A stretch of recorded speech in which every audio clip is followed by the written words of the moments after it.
মার সামনে রে। মুসাফির তো কোনো গন্ডগোল করে নাই, বরং একজন সৎ কর্মচারীর মতন মালিকের বিপদে তার পাশে দাঁড়াইছে। আমি যতদিন আছি হুজুরের কোনো ক্ষতি হইতে দিব না। ওই কাজের ছেলের এত বড় সাহস আমার পাল্লার গায়ে হাত দেয়। তোমাদের বাড়িতে কাজের লোক রাখছো, তাও আবার পুরুষ মানুষ। কই আমারে তো কিছু কম নাই। আমরা একটা ঘুষি মারলে দুইটা মেরা বসে, কেমনে পারম কোন? জি, আমার নাম মুসাফির, আমি তালুকদার বাড়িতে কাম করি।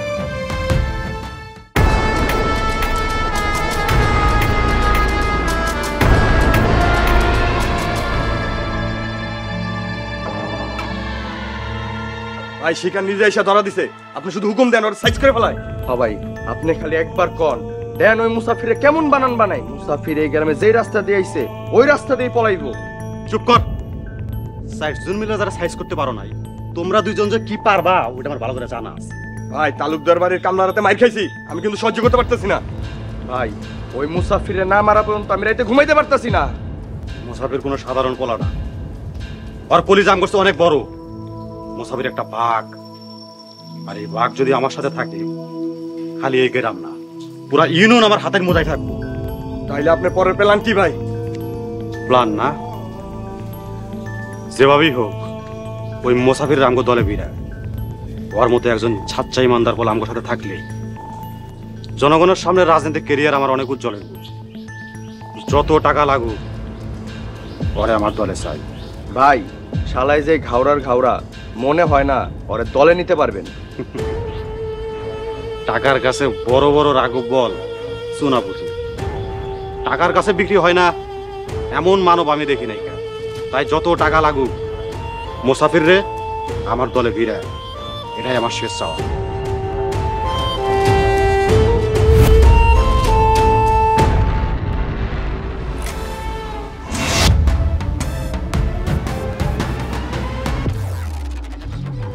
আমি না মনের মধ্যে শান্তি পাইতাছি না। মুসাফির কথা দিছে যাবারে কিছু কইব না, কিন্তু ভরসা পাইতাছি না। যদি বইলা দেয় আব্বার সামনে মুখ দেখামু কেমনে? আব্বার কাছে তো অবাক করছি, তোমার লগে আর কোনোদিন কথা কমু না। আব্বা জানলে খুব রাগ করবো।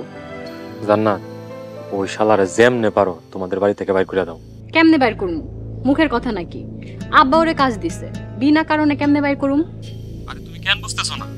আর শোনো, ও যদি তোমাদের বাড়িতে থাকে তাহলে কিন্তু আমরা জীবনেও শান্তিতে প্রেম করতে পারবো না। তুমি একটা কাজ করো, তুমি ওর সাথে খারাপ ব্যবহার করা শুরু করো, দেখবে এমনি এমনি বের হয়ে গেছে। আচ্ছা ঠিক আছে, দেখি কি করা যায়।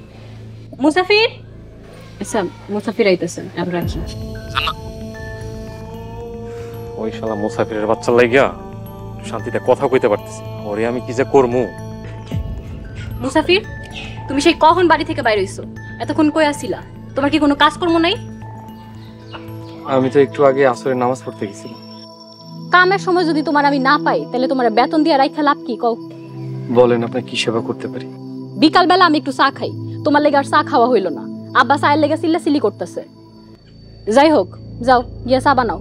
আর শোনো, এতক্ষণ ধরে বাড়ির বাইরে আর থাকবা না। জি আইসা। এই শুনো, রাইতে কি রান্না করবা? আপনি কোন কি রান্না করুন?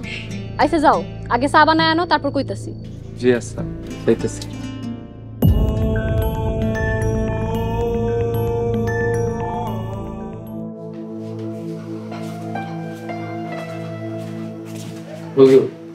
আপনার চা।